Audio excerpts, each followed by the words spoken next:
Shalom semua. Hari ini kita lanjut ya. Kalau yang lalu kita bahas tentang Kristus, hari ini kita akan sama-sama belajar tentang Roh Kudus. Dia ada dua poin utama, yaitu siapa Roh Kudus dan apa yang Roh Kudus lakukan. Apa perannya dalam kekristenan, dalam hidup kita sampai saat ini. Seperti biasa, kalau kita tidak kenal, ya pasti kita tidak sayang. Ada beberapa orang atau banyak orang mungkin mengenal Roh Kudus hanya sebagian, hanya beberapa aspek, beberapa sisi, tetapi mungkin kurang menyeluruh. Ada yang mungkin fokusnya kalau karismatik biasanya terlalu fokus di karunianya, karismatiknya, karunia rohnya terus, tapi lupa yang lain. Lupa kepengudusan, lupa lahir baru, lupa bersaksi. Tapi ada yang menolak bahkan, bilang karunia roh udah enggak ada, udah selesai. Yang ada sekarang itu pokoknya penginjilan terus. Ada berbagai macam orang Kristen yang mungkin belum secara menyeluruh. Pagi hari ini saya rindu kita semua sama-sama belajar secara utuh ya, enggak terlalu dalam. Kita bukan sekolah teologi di sini ya. Jadi secara utuh kita setidaknya sebagai orang Kristen, kita paham Allah yang kita sembah itu siapa. Kita nyanyi Roh Kudus loh, nyanyi Roh Kudus terus, tapi mungkin kita belum memahami secara utuh. Nah, Roh Kudus itu adalah pribadi ketiga dari Allah Tritunggal, Allah Bapa, Allah Putra, Allah Roh Kudus.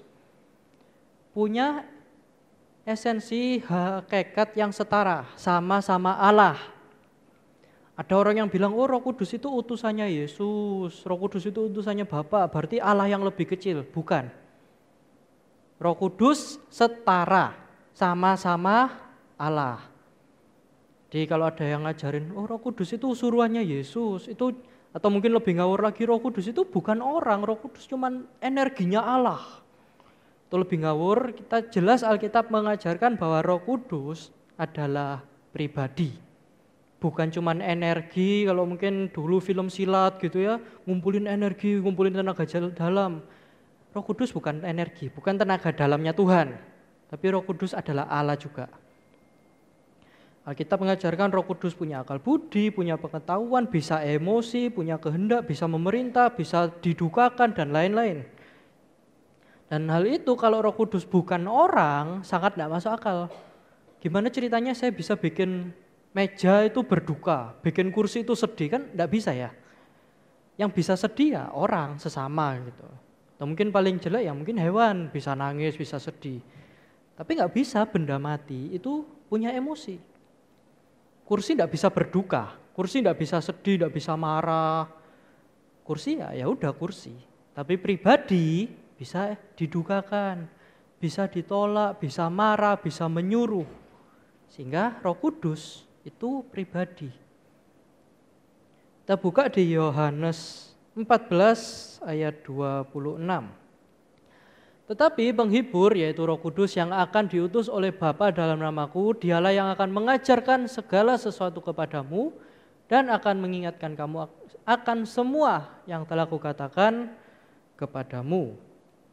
Jadi bahasa yang dipakai Parakletos itu berarti penghibur, comforter. Kalau kita sedih, kita ada masalah, kita teman curhatnya siapa? Itu Roh Kudus. Bahasa yang dipakai itu. Tapi juga berarti pembela. Roh Kuduslah yang membela kita ketika kita jatuh dalam dosa. Roh Kudus yang mengingatkan kita, membawa kita kembali untuk bertobat, membawa kita kembali kepada kebenaran. Nah di ayat ini dikatakan peran Roh Kudus nomor 1 itu mengajarkan segala sesuatu kepadamu. Jadi peran Roh Kudus yang utama itu mengajar orang Kristen tentang siapa? Tentang Yesus, tentang apa yang sudah diajarkan Yesus. Ketika Kristus naik kembali, Kristus tidak meninggalkan kita sendirian.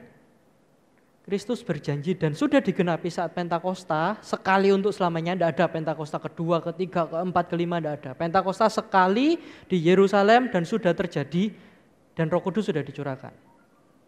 Sehingga sampai saat ini Roh Kudus ada di hati kita. Ini loh penghibur yang dijanjikan Yesus adalah Roh Kudus. Lewat Roh Kudus dicurahkan, kita dimampukan. Untuk apa? Untuk mengerti apa yang diajarkan Tuhan, mengingat apa yang sudah diperintahkan. Jadi peran Roh Kudus, saya bagi yang pertama adalah peran aktif, Roh Kudus yang bekerja, yang dikerjakan Roh Kudus. Bisa lanjut di Yohanes 15 ayat 26. Ini satu pasal setelah yang tadi, Yesus mengulang lagi, jikalau penghibur yang akan kuutus dari Bapa datang, yaitu Roh kebenaran yang akan keluar dari Bapa, ia akan bersaksi tentang aku, tentang Yesus. Peran Roh Kudus diulang lagi sama Yesus, ketika dia datang, ketika Roh Kudus itu diutus kepada kita orang percaya, peran utama adalah bersaksi, bukan karunia. Karunia Roh itu nanti, belakangan. Peran utama itu mengajar dan bersaksi. Di sini dikatakan, ia akan bersaksi tentang aku, tentang Yesus. Jadi jangan sampai ketika kita lihat pendeta khotbah, lihat orang kesaksian, wah ini penuh Roh Kudus, tapi yang diceritakan dirinya terus. Setengah jam 40 menit dia berfirman, dia sharing cerita mimpinya, penglihatannya, pengalaman hidupnya, terus tapi tidak dibawa ke Kristus. Saya percaya orang yang benar-benar lahir baru, dia bukan membanggakan masa lalunya, tapi memakai masa lalunya ini untuk memuliakan Tuhan, dibawa ke Kristus. Bukan cerita masa lalu terus sampai doa tutup masa lalunya terus. Tapi orang dibawa, ini loh dulu aku kayak gini, setelah aku kenal Kristus aku berubah, setelah aku kenal Kristus aku bertobat, setelah aku kenal Kristus begini. Bukan cuma masa lalunya, tetapi dibawa ke Kristus.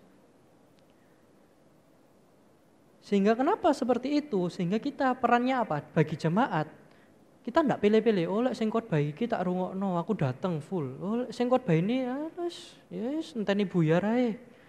Kita enggak ada pikiran kayak gitu. Yang kita pikirin, dia ini khotbah apa? Yang difirmankan Kristus atau bukan? Alkitabiah atau enggak? Atau jangan-jangan cuman curcol, cuman sharing 40 menit. Kita jadi jemaat juga perlu mikir, yang difirmankan benar enggak? Apakah ini Roh Kudus yang bekerja atau bukan? Dan Roh Kudus kalau kita baca tadi seakan-akan Bapa itu mengutus Roh Kudus, mengutus Yesus juga. Dalam Tritunggal ada pembagian peran, iya. Dalam karya keselamatan, iya ada pembagian. Bapa merancangkan, Yesus melaksanakan, Roh Kudus memeteraikan. Tetapi secara posisi, secara esensi, Allah Tritunggal, ketiganya sama-sama Allah.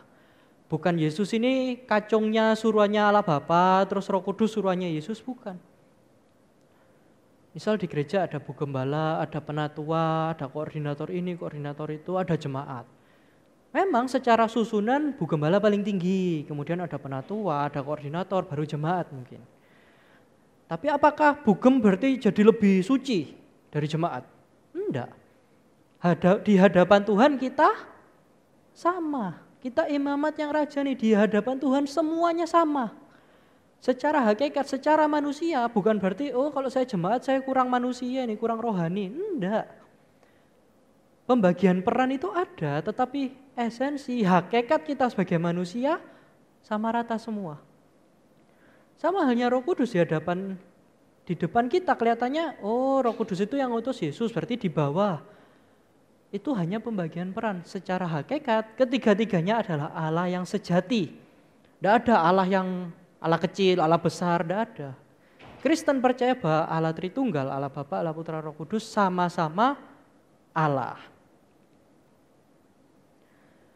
Dan ayat ini menerangkan ketika Yesus memberikan perintah ini, bahwa Roh Kudus akan bersaksi tentang Dia. Sampai saat ini, sampai kita pun dari zamannya para murid sampai sekarang, orang Kristen punya kewajiban untuk menyaksikan Kristus. Bersaksi tentang Yesus. Berapa banyak kadang ketika kita sharing, kita ngobrol, Yesus itu cuma jadi topping, cuma jadi tambahan. Ngobrol setengah jam, 25 menit cerita masa lalu terus. Di tengah-tengah baru disempili Yesus sedikit terus bablas. Atau kadang pendeta-pendeta khotbahnya motivasi terus, tapi pakai ayat, asal comot ayat yang mendukung motivasinya dia disambung-sambungin. Nah itu juga kurang tepat. Karena fokusnya bukan ke Kristus, fokusnya ke diri sendiri. Tuh kalau saya beli minuman sasetan gitu ya, kopi, es coklat gitu. Misal kemarin saya lihat ya, beratnya 25 gram. Saya baca di belakang komposisi. Dari 25 gram itu, hampir 20 gram gula. Gulanya 18 atau 17 gram. Itu hampir 70% dari minuman yang bilangnya minuman coklat, itu isinya gula, bukan coklat. Saudara kalau baca gitu ya, yang botolan, minuman kemasan, saudara lihat. Dari 100 ml, dari 200 ml, gulanya bisa 10%, 20%. Itu apa orang nggak diabetes kalau tiap hari minum? Kalau saya guyonan biasa bilang, ini bukan minuman kopi, ini air gula rasa kopi. Ini air teh, air gula, rasa teh, rasa coklat. Tapi bukan minuman coklat, bukan es coklat. Ini air sama gula. Sama dengan kita ketika kita sharing, ketika pendeta khotbah, kita lihat porsinya lebih banyak di mana? Di Kristusnya, di Alkitabnya, atau di dirinya sendiri. Karena orang yang punya Roh Kudus pasti akan bersaksi tentang Kristus. Dan ini juga berlaku ya buat saya, kalau saya ngoceh terus 40 menit ngomongnya masa lalu saya, mama saya, sekolah saya, tapi nggak bawa orang ke Kristus. Ya saudara punya kewajiban negur saya ya, Sam kurang ono, ayo Sam balik maneh. Saya pun juga rentan, saya juga sama-sama manusia. Bukan berarti saya kalau khotbah langsung bebas salah gitu ya, pasti benar. Enggak, saya juga bisa salah. Gimana saya bertobat, gimana saya mengandalkan Tuhan, gimana ketika berfirman menuntun orang ke Kristus yang memberikan kesembuhan, memberikan harapan, memberikan kekuatan. Bukan menuntun orang ke saya terus, tapi ke Kristus. Itu yang pertama, Roh Kudus bersaksi tentang Kristus. Yang kedua di Roma 8 ayat 26. Demikian juga Roh Kudus, Roh membantu kita dalam kelemahan kita, sebab kita tidak tahu bagaimana sebenarnya harus berdoa, tetapi Roh sendiri berdoa untuk kita kepada Allah dengan keluhan-keluhan yang tidak terucapkan. Ini dulu pernah saya bahas sedikit ya. Kalau kita berdoa, misal saya gitu ya, kalau malam doa syafaat, doain Bu Gembala, doain gereja, doain jemaat, doain pelayan-pelayan, doain sekolah minggu, doain kaum muda. Kalau saya kondisi lagi normal mungkin bisa, oh habis ini aku mau doa ini, lagi ada pokok doa ini, lagi ada masalah ini, tak doain. Tapi kalau saya udah suntuk, stres di rumah kondisinya panas gitu ya, urusan ini gak selesai itu, gak selesai, tengkar sana, tengkar sini, miskom sana, miskom sini. Saya stres mungkin overload, burnout. Doa itu gak ngomong, karepmu Tuhan, terserah wis. Ketika saya doa enggak mikir, saya doa enggak nyusun kata, aku habis ini kata-katanya ini. Itu yang doa siapa? Roh Kudus. Dengan keluhan-keluhan yang tidak terucapkan. Mau sambil nangis gero-gero sampai bantalnya basah, sampai mejanya basah gitu ya. Allah tetap tahu isi hati kita tanpa kita nyusun kalimat panjang-panjang. Karena apa? Karena Roh Kudus yang berdoa bagi kita. Jadi poin kedua adalah Roh Kudus menjadi pendoa bagi kita. Roh Kudus berdoa kepada Tuhan, kepada Bapa, kepada Yesus di posisi kita. Roh Kudus ada di hati kita, dia tahu pergumulan kita, dia tahu kelemahan kita, dia tahu masalah kita. Dan Roh Kuduslah yang membawa hati kita kepada Tuhan. Dan yang ketiga di Efesus 1 ayat 13. Di dalam Dia kamu juga karena kamu telah mendengar firman kebenaran yaitu Injil keselamatanmu. Di dalam Dia kamu juga ketika kamu percaya dimeteraikan dengan Roh Kudus yang dijanjikannya itu. Peran Roh Kudus yang ketiga adalah Roh Kudus memeterai setiap orang yang percaya. Meterai itu bicara soal kepemilikan, bahwa kita adalah milik Kristus. Kita yang dari orang-orang berdosa, orang-orang dunia kita ditebus, dimeteraikan. Roh Kudus bukan memeterai kita, bukan ngasih kita meterai, nyotempelin dewe, bukan. Tapi Roh Kuduslah meterai dari Tuhan. Roh Kuduslah meterai itu sendiri. Dan tidak ada kuasa dimanapun yang bisa memisahkan kita dari kasih Kristus. Roh Kudus yang menjadi jaminan bahwa keselamatan kita ada dari Tuhan. Bahwa keselamatan kita sepenuhnya karya Kristus. Tapi hal yang sama juga berlaku ketika kita sadar kelemahan keselamatan kita bukan usaha kita, bukan perbuatan kita, bukan baiknya kita, bukan usaha. Kita juga sadar bahwa kita punya tanggung jawab meresponi keselamatan yang adalah anugerah tersebut. Keselamatan yang merupakan kemurahan Tuhan, itu enggak murahan. Keselamatan yang merupakan kemurahan kasih karunia Tuhan, itu bukan murahan. Kita meresponinya dengan apa? Dengan hati yang bertobat penuh sukacita. Bukan, dulu aku belum Kristen, iso aku mau mabuk boleh, mau ini boleh, itu boleh. Aduh, saya jadi Kristen gak enak rek. Bukan seperti itu. Orang yang punya Roh Kudus di hidupnya, yang sadar bahwa sudah dimeteraikan, dia menghidupi hidup barunya dengan sukacita. Bilang kanan kirimu sukacita.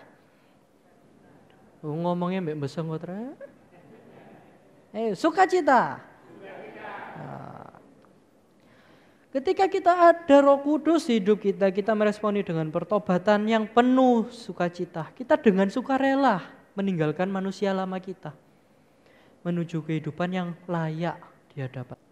Dan yang keempat, di 1 Korintus 12 bisa dibantu ditayangkan. Yang keempat adalah Roh Kudus memperlengkapi setiap orang yang percaya. Di situ dikatakan ada rupa-rupa karunia tetapi satu roh, lanjut sampai 7, dan ada rupa-rupa pelayanan tetapi satu Tuhan. Dan ada berbagai-bagai perbuatan ajaib tetapi Allah yang satu yang mengerjakan semuanya dalam semua orang. Tetapi kepada tiap-tiap orang dikaruniakan penyataan roh untuk kepentingan bersama. Paulus mengulang 3 kali.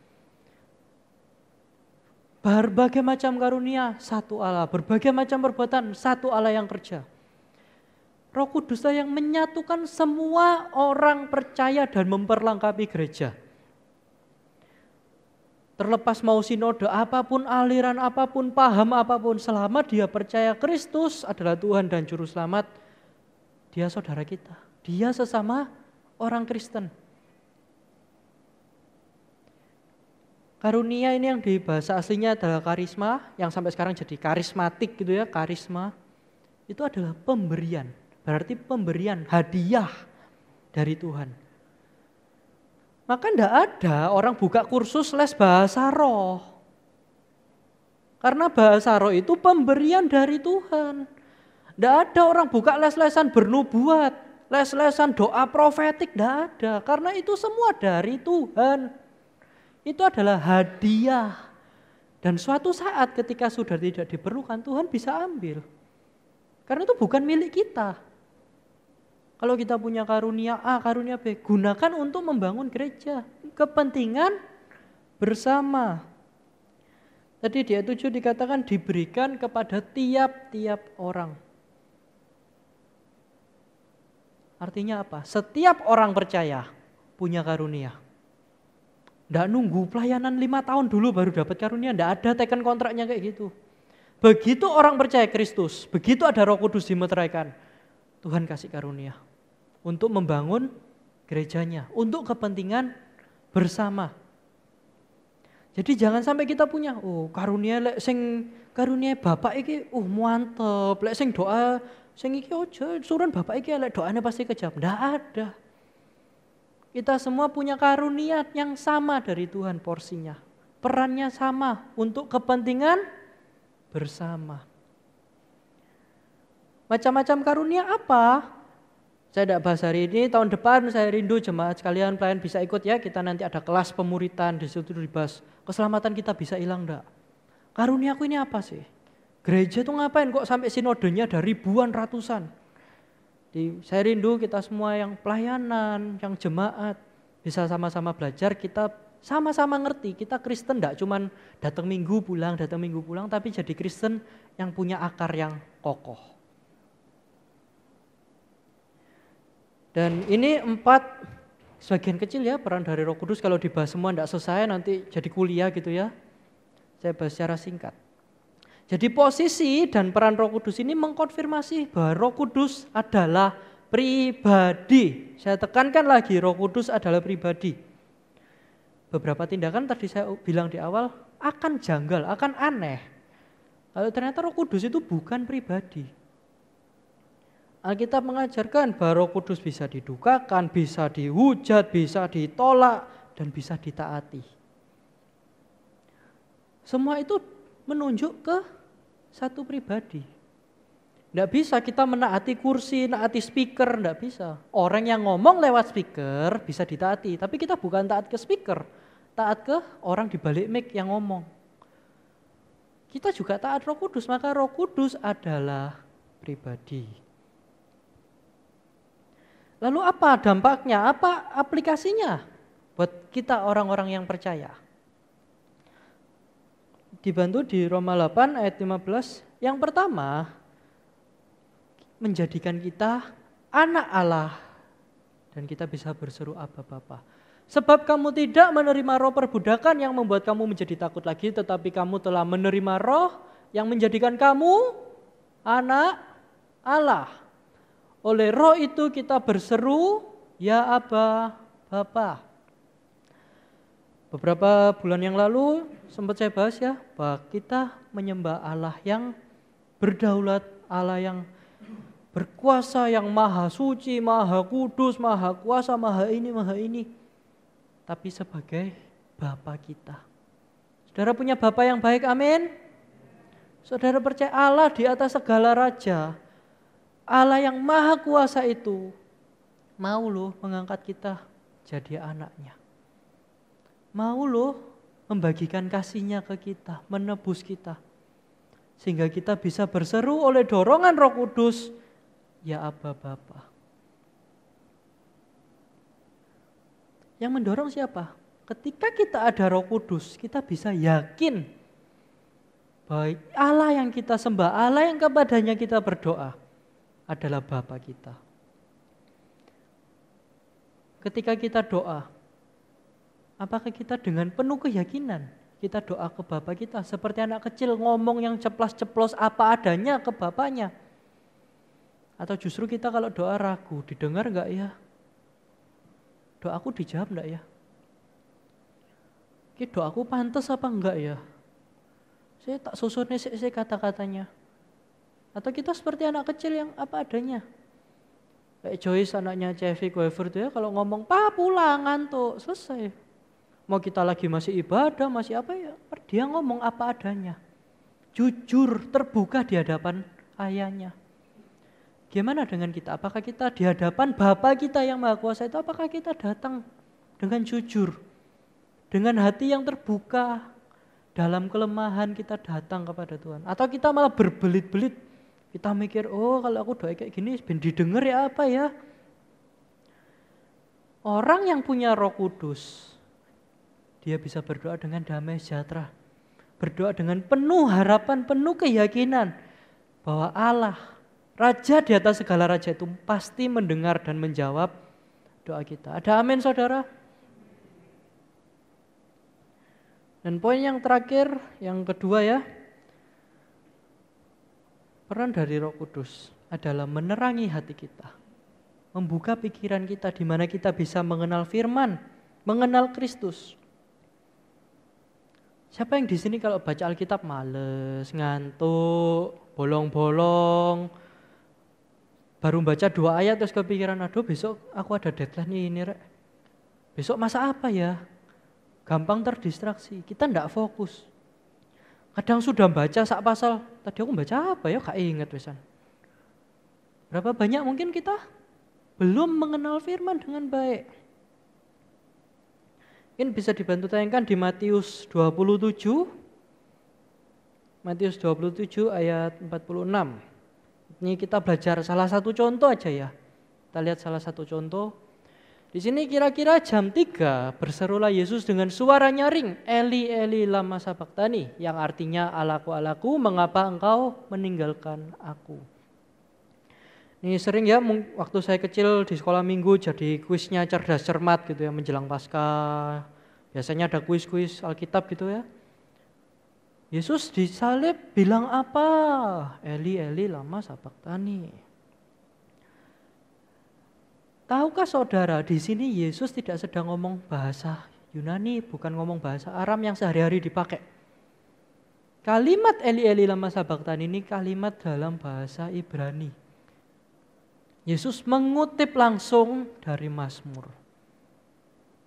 Mungkin bisa dibantu di Mazmur 22. Kenapa ini sampai ditulis di Alkitab bahasa Ibrani-nya? Yesus ngomong ini, kenapa sampai ditulis? Kita baca di sini. Ayat 2. Di Mazmur 22 ayat yang kedua. Allahku, Allahku, mengapa engkau meninggalkan aku? Kalau saudara baca bahasa asli, disinilah Eli Eli lama sabachthani itu muncul. Di Mazmur 22, Eli Eli lama sabachthani itu sudah muncul. Yesus bukan sedang asal ngomong. Dan orang Farisi yang menyalibkan Yesus, dia tahu. Ketika Yesus bilang Eli Eli lama sabachthani, orang Farisi di sana tahu Yesus sedang mengutip Mazmur 22. Orang-orang Farisi mereka sejak kecil diajarkan untuk menghafal seluruh kitab Taurat, menghafal isinya Mazmur. Mazmur ada 150, mereka semua hafal dalam bentuk nyanyian. Kemarin coba saya hitung gitu ya. Kalau kita setiap minggu, nggak usah setiap hari, setiap minggu kita menghafal satu lagu. Ketika kita umur 17 sampai umur 30 anggapnya, selama 13 tahun kita setiap minggu menghafal satu lagu. Di umur 30 kita sudah hafal 600 lebih lagu. Dan orang Farisi bukan sekolah dari umur 17, dia sekolah dari kecil. Dari kecil dia sudah sekolah Yahudi. Ketika umur 30 dia selesai tamat pendidikan. Orang-orang Farisi, orang-orang Yahudi mereka semua hafal. Mazmur dari Mazmur 1 sampai 150 mereka hafal, mereka tahu lagunya. Dan ketika Yesus bilang Eli Eli lama sabachthani, orang-orang Farisi di sana langsung connect, langsung nyambung. Ternyata Yesus sedang mengutip Mazmur 22. Di sini saya coba tes ya dari jemaat sekalian gitu ya. Kalau saya bilang depannya, saudara bisa ngelanjutin atau enggak lagunya gitu ya. Ya saya bilang, Engkaulah Tuhan. Lanjutannya?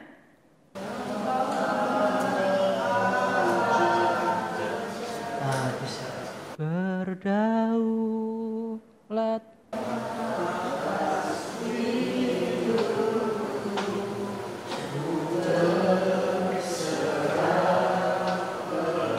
Saya cuma bilang depannya toh, saudara sudah connect. Yo, kayak kapan lalu mungkin waktu kaum muda ke panti asuhan gitu ya, kita sudah nyusun lagu banyak, ternyata dari pihak panti diganti tembang Jawa semua gitu ya. Tiba-tiba pengurusnya tuh nyanyi, siji loro telu. Yang bisa ya? Siji loro telu lanjutannya apa? Ayo konco podo melu. Papat, 5, 6. Derek Gusti yo sing temen. 7, 8, 9. 10 wis jengkep.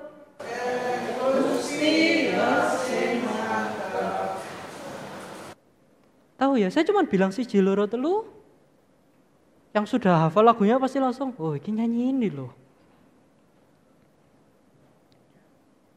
Waktu sekolah minggu gitu ya. Monggo sami nderek Gusti. Lanjutannya? Monggo sami nderek Gusti. Gusti Yesus juru hidup. Monggo sami nderek Gusti. Ketika saudara dengar depannya tok, saudara sudah nyambung. Oh, ini lagunya ini. Hal yang sama terjadi kepada orang-orang Farisi di bawah kaki Yesus, di bawah kayu salib. Di hari yang sama ketika mereka teriak-teriak, salibkan dia, mereka juga lihat. Mazmur 22 adalah salah satu mazmur mesianik. Mazmur ketika Daud sedang dikejar-kejar di padang gurun, dia menulis. Tapi karena tuntunan Roh Kudus juga menuntun Daud menulis nubuatan akan Yesus. Bisa ditayangkan di ayat 18. Sebab anjing-anjing mengerumuni aku, gerombolan penjahat mengepung aku, mereka apa? Menusuk tangan dan kakiku. Lanjut, di ayat berikutnya. Segala tulangku dapat kuhitung, mereka menonton, mereka memandangi aku. Lanjut, di ayat 19. Mereka apa? Dan mereka membuang undi atas jubahku. Ini di Mazmur loh, bukan di Yohanes. Daud karena tuntunan Roh Kudus ketika dikejar-kejar, dia sudah menulis Mazmur ini yang menjadi nubuatan. Dan itu semua digenapi ketika Yesus disalib. Ketika tangan dan kakinya dipaku, ditusuk. Ketika orang-orang Farisi menganggap Yesus sebagai domba yang siap diterkam. Memandangi, menonton, meludahi, mengolok-ngolok, mengata-ngatai. Dan di ayat ini secara khusus membagi-bagikan pakaian, membuang undi atas jubahnya. Saudara lihat ya, Alkitab bukan cuman Injil, perjanjian lama, enggak. Mazmur ini adalah nubuatan kepada penyaliban Kristus. Ketika Yesus disalib, Yesus bilang, Eli, Eli lama sabachthani. Orang-orang Farisi di bawah dia, yang mengolok-ngolok dia, yang berseru-seru salibkan dia, mereka nyambung. Loh ya, barusan Yesus disalib, tangan kakinya ditusuk. Barusan bajunya dibagi 4, dibuang, diundi, dibagi-bagi. Barusan jubahnya dibuat undian sama prajurit-prajurit. Saudara lihat, orang-orang Farisi pada masa itu, mereka langsung connect, langsung nyambung. Ternyata benar yang aku salibkan ini Mesias. Yesus tidak sekedar asal ngomong Eli Eli lama sabachthani. Saya percaya Roh Kudus yang bekerja di orang Farisi itu, yang menyadarkan mereka bahwa ternyata mereka menyalibkan Yesus. Sampai kalau saudara baca di Kisah Para Rasul, ada sebagian orang Farisi yang jadi pengikut Kristus, yang ikut dibaptis ketika Petrus berkhotbah, yang ikut memberitakan Kristus adalah Tuhan.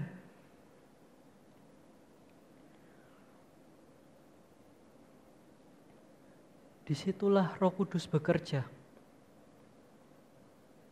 Roh Kudus yang sama yang menyadarkan orang-orang Farisi akan dosanya, akan kebejatannya, akan kebobrokannya, sampai dia berani menyalibkan Yesus.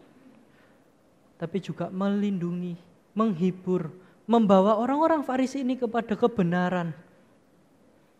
Sehingga mereka akhirnya bertobat dan percaya kepada Kristus. Saya undang pemusik bisa bersiap. Roh Kudus yang sama, yang juga menuntun orang-orang Farisi ini bertobat.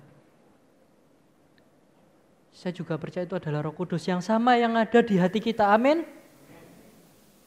Roh Kudus yang sama juga yang akan menghibur kita, menuntun kita kepada kebenaran, memeteraikan hidup kita, berdoa bagi kita. Dan yang paling terakhir, Roh Kuduslah juga yang akan membuat kita mengerti firman Tuhan. Kita tidak cuma formalitas baca Alkitab kejar target, tidak cuma untuk pamer, aku sudah selesai baca Alkitab sekian kali.